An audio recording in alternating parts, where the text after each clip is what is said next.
qui nous pousse, nous, à vouloir refonder la nation juive? C'est la volonté de retrouver nos racines. Tout cela se passe sur un niveau qui n'est pas ce qu'on appelle religieux. Notre ami Shalom Var. Shalom. Boker Tov à tous les auditeurs, Boker Tov à toi Daniel. Boker Tov, Shalom, on est très heureux de vous avoir ce matin sur Radio Kalita.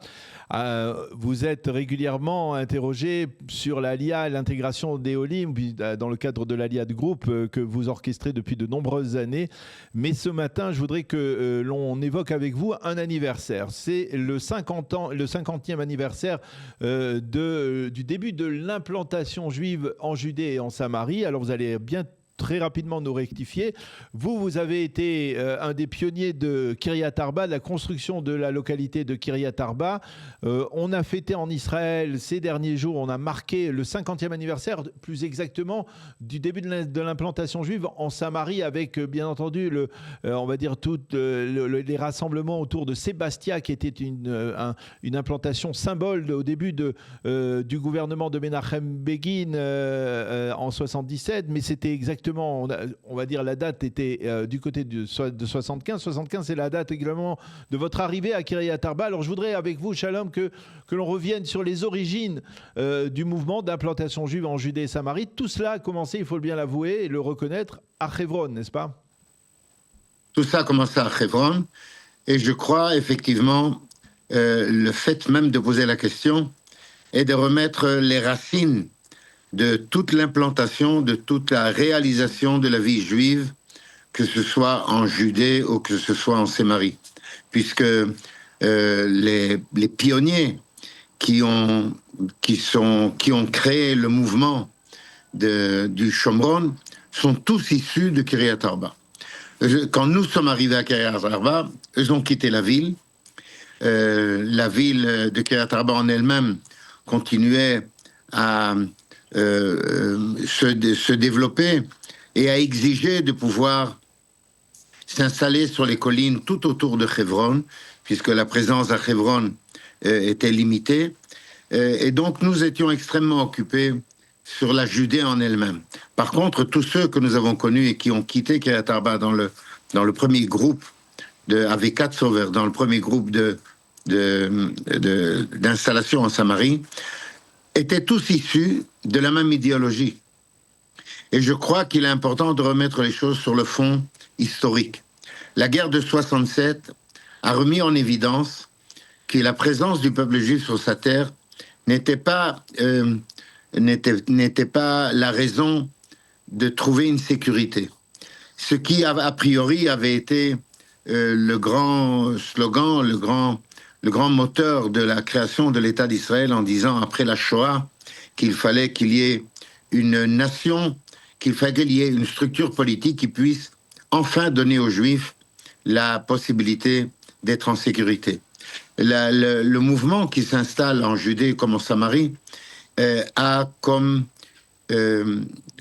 souffle, et je crois que toute idée politique, si elle n'a pas de souffle, elle ne tient pas la route, c'est la Bible. Kiryat Arba, après la guerre de 67, a été créée parce que Avraham Avinu, parce que David Amelech, le roi David, la royauté commence à Kiryat Arba, les patriarches commencent à Kiryat Arba, la racine de tout commence à Kiryat Arba, et c'est comme un fleuve qui va s'épanger, qui va se propager dans toute la Judée, Samarie, qui en fait est le berceau historique de l'État d'Israël. Est-ce que tout cela était programmé d'avance? Parce que là, maintenant, effectivement, vous nous expliquez que les pionniers de Sébastia et du Shomron venaient de Kiryat Arba, mais tout cela, est-ce que c'était planifié à l'époque par le Gouché Mounim, par le Rav Tzvi Yehuda, qui était, on va dire, le guide spirituel, le moteur... Vous avez raison. Tout cela était évidemment programmé par l'histoire. Pour nous, il est évident qu'il y a un maître à l'histoire. Donc, quand on dit est-ce que la décision du gouvernement est celle qui a provoqué l'éveil, un éveil national n'est pas provoqué par une décision gouvernementale. Un éveil national est avant tout la réalisation d'une pensée, la réalisation d'une histoire, la réalisation d'un peuple, l'idée du peuple, la musique du peuple, la symphonie du peuple. C'est ce qui arrive après la guerre des 6 jours. Retrouver Jérusalem et pouvoir se retrouver au pied de la montagne du Temple, c'était à nouveau retrouver la racine du peuple d'Israël, la racine biblique. Et donc, il était normal qu'après Jérusalem, Hebron soit à la page. Et de Hebron, d'Abraham, Yitzhak et Yaakov, va sortir l'élan qui est évidemment le grand penseur, le grand idéologue, le grand maître de pensée est le Rav Kook. Le Rav Kook, le fils du Rav Kook, qui était le grand rabbin d'Israël, et qui va être à la tête, qui va être l'esprit du mouvement qui s'appellera le Gush Emunim. Gush Emunim qui veut dire le bloc de la foi. Et donc le bloc de la foi va chercher à renouveler, pas Sébastien. Sébastien est secondaire. Oui. C'était Elon Moreh. Pourquoi Elon Moreh? Parce qu'Avraham Avinu. Tout ça était la même logique.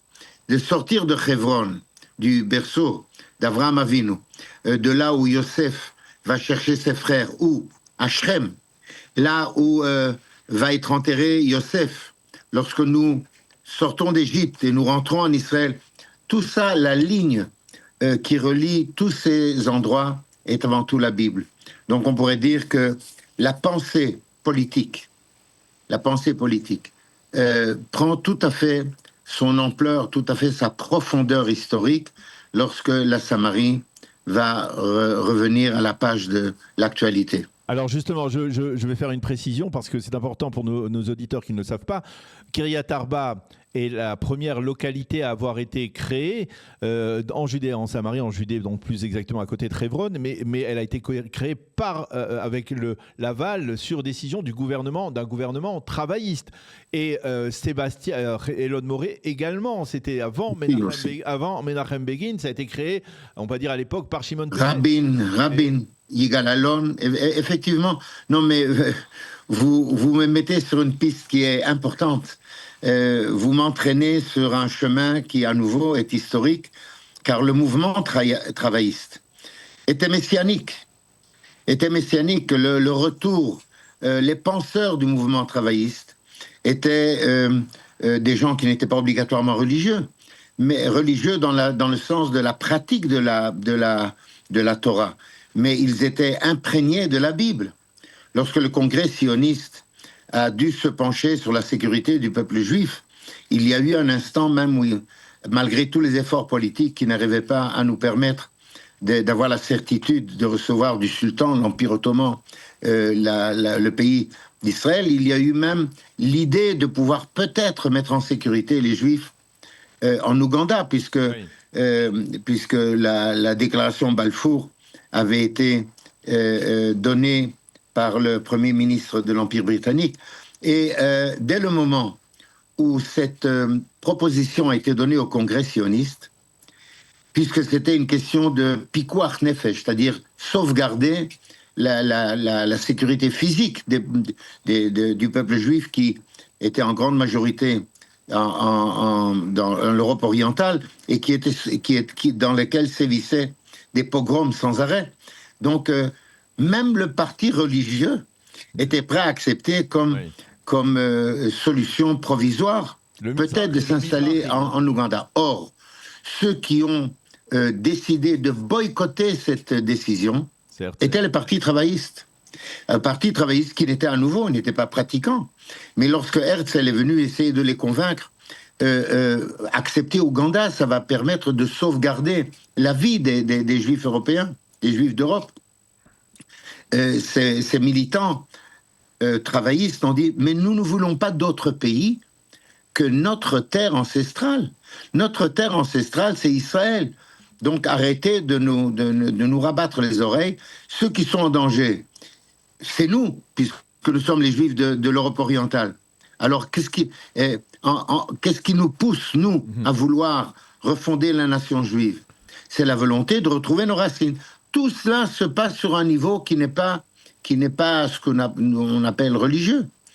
Et donc le parti travailliste duquel vous parlez, que ce soit Ben Gurion ou que ce soit Yigal Allon, et plus tard Rabin d'une façon plus petite, mais même Pérez, profondément, Yigal Allon, Yigael Yadin, Ben Gurion, tous ces gens-là sont animés par l'esprit biblique. C'est Ben Gurion qui va remettre sur le tapis l'étude de la Bible au niveau national. Oui. Je parle au niveau d'un concours biblique. C'est l'invention de Ben Gurion. Oui. Alors Shalom, on est bien entendu pris par le temps, mais l'implantation a commencé par, on va dire, des dizaines de pionniers comme vous. Aujourd'hui, il y a plus de 500 000 juifs en Judée-Samarie, et je me souviens de l'époque où Ariel Sharon disait, lorsqu'il y a 100 000, il y aura 100 000 juifs en Judée-Samarie, eh bien, plus personne ne pourra revendiquer la création d'un État palestinien. Il y a 500 000 juifs aujourd'hui en Judée-Samarie. Il y a des localités impressionnantes, dont la localité où vous habitez aujourd'hui, à Élie, dans le nord de la Samarie. Et pourtant, est-ce que vous avez le sentiment que finalement, cette partie de la terre d'Israël historique, elle est définitivement acquise pour le peuple juif, ou elle est toujours remise en cause? Sans aucun doute. Sans aucun doute, elle est acquise. Aujourd'hui, religieux comme non religieux. C'est vrai que c'est avant tout un mouvement idéologique, mais avant des gens qui vivent d'idéaux. Les premiers pionniers duquel vous parlez vivaient dans des conditions précaires. Il n'y avait pas ni eau, on devait amener par des citernes, il n'y avait pas d'électricité, tout ça c'était des générateurs. Aujourd'hui, la Judée et la Samarie sont méconnaissables. Nous, vous avez évoqué Élie, mais nous sommes à côté d'une ville qui prend une ampleur qui est impressionnante et qui est Ariel. Alors, officiellement, Ariel, il y a 20 000 habitants. On oublie de dire qu'Ariel, il y a une université dans laquelle il y a 20 000 étudiants. Et donc, c'est une ville déjà de 40 000 habitants. Aujourd'hui, les routes qui mènent d'Ariel à Kfar Saba ou à Petah Tikva, c'est en 20 minutes, tu y es. Mais aujourd'hui, si tu veux passer de Petah Tikva à Tel Aviv, ça te prend 1h30. Alors que passer dans le centre d'Ariel, où le climat est évidemment bien meilleur, puisque nous sommes à 500 mètres d'altitude, il fait bien moins chaud qu'à Tel Aviv, nous sommes à proximité du centre d'Israël. L'État d'Israël n'est pas très, très grand. Vous savez que sur les maps mondes, sur les cartes géographiques marquées Israël, il y a toujours le I dans la mer et le L de l'autre côté du Jourdain, parce qu'il n'y a pas de place pour le marquer. Mais aujourd'hui, il est évident que la Judée-Samarie, qui est le berceau biblique du peuple d'Israël, est aujourd'hui peuplée, se développe à une allure impressionnante. Regardez la démographie la plus forte en Israël est en Judée-Samarie. Nombreux sont des familles jeunes qui aujourd'hui peuvent se permettre. Il y a aujourd'hui des étendues, les villages. Ce sont des villages avec les maisons, des jardins. Il y a des places de jeu. On retrouve dans les montagnes des bêtes comme des biches, malgré tout aussi comme les sangliers. On aurait bien eu un bonheur d'avoir un peu Astérix qui fasse la chasse aux sangliers. Il y en a trop à notre avis. Mais les biches, c'est une nature merveilleuse, la Judée-Samarie. Et de partout, on peut voir comment les élèves, aujourd'hui, qui sont au jardin d'enfants, comme à l'école primaire, lorsqu'ils parlent de la Bible, ils sont capables de regarder d'un regard, d'embraser le paysage et de dire, alors voilà, nos ancêtres, Abraham Avinu, Abraham, notre père, lorsqu'il est venu, il s'est installé à Elon Moreh. On ne parle pas de Sébastien, oui. C'était Sébastien du temps de l'Empire romain, où il y a plus tard de l'Empire turc, qui a une station de train, un arrêt de train qui a permis aux mêmes gens qui montaient à Elon Moreh de camper. Mais le but n'était pas Sébastien, le but était Elon Moreh. Alors, des enfants de 7-8 ans qui disent donc quand Abraham Avinu marchait dans ces montagnes, eh bien aujourd'hui nous vivons, et c'était impressionnant de voir comment ce peuple sort de la Bible et revit la Bible. Et aujourd'hui, l'idée divine, l'idée d'un monde dans lequel les peuples reconnaîtront le Dieu créateur de l'histoire dans laquelle la foi reprendra le dessus de toutes les idées qui se veulent être cosmopolites et qui aujourd'hui n'arrivent qu'à créer des conflits. Ouais. Lorsque ces jeunes qui vivent en Israël, dans la Bible, ils vivent dans la Bible, le pays de la Bible, pourront donner un espoir, pas seulement au peuple d'Israël, mais aussi à l'humanité entière. Alors, une dernière question, je ne résiste pas au plaisir de vous poser cette dernière question. Est-ce que vous vous souvenez d'un instant marquant du début de l'implantation juive à Kiryat Arba? Lorsque vous êtes arrivé à Kiryat Arba, peut-être la première fois où vous avez visité le caveau des patriarches, la Me'arat Marpella, est-ce que vous d'un instant qui vous a marqué, qui est resté gravé dans votre mémoire? Non, mais pour revenir à la Samarie, oui. Le Rav Tzvi Yehuda Kook ne quittait pas Jérusalem. Oui. Ne quittez pas Jérusalem. Jérusalem est l'endroit le plus saint, donc n'est jamais sorti de Jérusalem. Une fois, il est sorti. Il est sorti lorsqu'il y a eu le dernier essai de s'implanter à Elon Moreh. Et il a quitté Jérusalem. Et lorsque l'armée qui venait, et qui chaque fois c'était comme un exercice militaire de pouvoir dégager les gens qui s'accrochaient au sol ou qui s'accrochaient aux arbres, lui s'est accroché au barbelé. Et lorsque le commandant est venu, il lui a dit « Rav, excusez-moi, mais je n'ai pas le choix. Je dois vous retirer d'ici. » Le Rav a dit « Mais si vous devez tirer, tirez, moi je ne bouge pas. » Cette figure emblématique, cette personnalité du Rav Kook, qui était profondément attaché au sionisme, qui était profondément attaché avec des liens bibliques au sionisme, impressionnait le pays entier. Et de voir ce rabbin âgé qui s'accrochait au barbelé qui est évidemment un symbole qui moi, ma mère voulait s'accrocher au barbelé à Auschwitz. Et de voir le Rav Tzvi Yehuda qui s'accroche au barbelé et qui, grâce à cette phrase, va entraîner Rabin. Rabin n'était pas une personne religieuse, n'était pas une personne spirituelle. Je l'ai bien connu, c'était pas du tout son caractère. Mais ça a tellement impressionné que lorsque Yigal Allon lui dira oh, tu peux pas aller contre l'histoire. Et à ce moment-là, le gouvernement israélien, à la tête duquel se trouve Rabin, dira « Ok, ils s'installeront donc dans la base militaire en tant que village provisoire et après on verra. » C'est ainsi que va naître le renouveau de la présence juive en Samarie. Eh bien, Shalom Var, merci beaucoup de nous avoir fait partager ces instants d'histoire, justement. Donc, le début de l'implantation juive en Judée et Samarie, qui a donc débuté auparavant, on va dire, par l'implantation dans la localité de Kiryat Arba, dont vous avez été, il faut le souligner, le maire, le président du conseil local, le maire Rosh Moetza de Kiryat Arba entre 1982 et 1990, pendant 8 années.